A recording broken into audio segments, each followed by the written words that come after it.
સ્થાનિક સ્વરાજ્યની સંસ્થાઓની ચૂંટણીની તારીખોનું એલાન થઈ ગયું છે।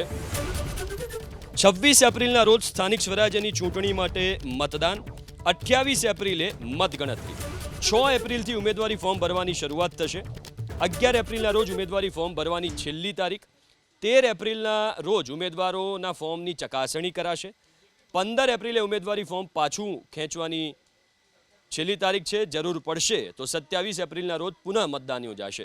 30 એપ્રિલે ચૂંટણી પ્રક્રિયા પૂર્ણ કરાશે। સવારે 7 વાગ્યાથી 6 વાગ્યા સુધી મતદાન યોજાશે। આજથી રાજ્યમાં આચાર સંહિતા અમલમાં આવશે। તમામ સંસ્થાઓની ઈવીએમના માધ્યમથી ચૂંટણી યોજાશે। કુલ 9,992 બેઠક પર ચૂંટણી યોજાશે। થયું અને એનો ભોગ ગુજરાતની જનતા બની છે। ત્યારે ગુજરાતના તમામ વર્ગ વિસ્તારના લોકો આ સરકારથી, આ શાસનથી ત્રસ્ત છે।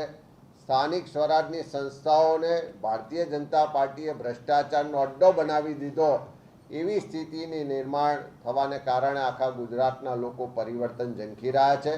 હું 100% વિશ્વાસ સાથે કહું કે જે રીતે ગુજરાતની જનતા પરિવર્તન માટેનો સંકલ્પ કરીને જનાક્રોશ યાત્રામાં જોડાઈ હતી, કે આ સ્થાનિક સ્વરાજની ચૂંટણીઓથી એની શરૂઆત થશે। ગુજરાત કોંગ્રેસ દ્વારા પણ આખા ગુજરાતમાં અમે જિલ્લા સ્તરે પ્રદેશમાંથી નિરીક્ષકો મોકલ્યા, તાલુકા નગરપાલિકા સ્તરે પણ નિરીક્ષકો મોકલવામાં આવ્યા છે। એમણે બધા જ તાલુકામાં, બધા જ નગરોમાં, વોર્ડ સુધી જઈ, ગામ સુધી જઈ બધાની સાથે સંવાદ પણ કર્યો છે, બધાને સાંભળ્યા છે।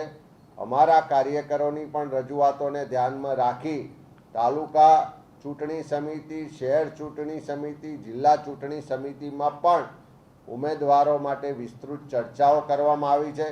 અને પાર્ટી તરફથી આ વખતે નક્કી કરવામાં આવ્યું છે કે તમામ સ્થાનિક સ્વરાજની સંસ્થાઓમાં ઉમેદવાર પસંદગી કરવાની સંપૂર્ણ સત્તા સ્થાનિક જે તાલુકાની ચૂંટણી સમિતિ છે, નગરપાલિકાની ચૂંટણી સમિતિ છે, જિલ્લાની ચૂંટણી સમિતિ છે અને મહાનગરની ચૂંટણી સમિતિ છે, એ સ્થાનિક ચૂંટણી સમિતિઓને સંપૂર્ણ સત્તા આપવામાં આવી છે।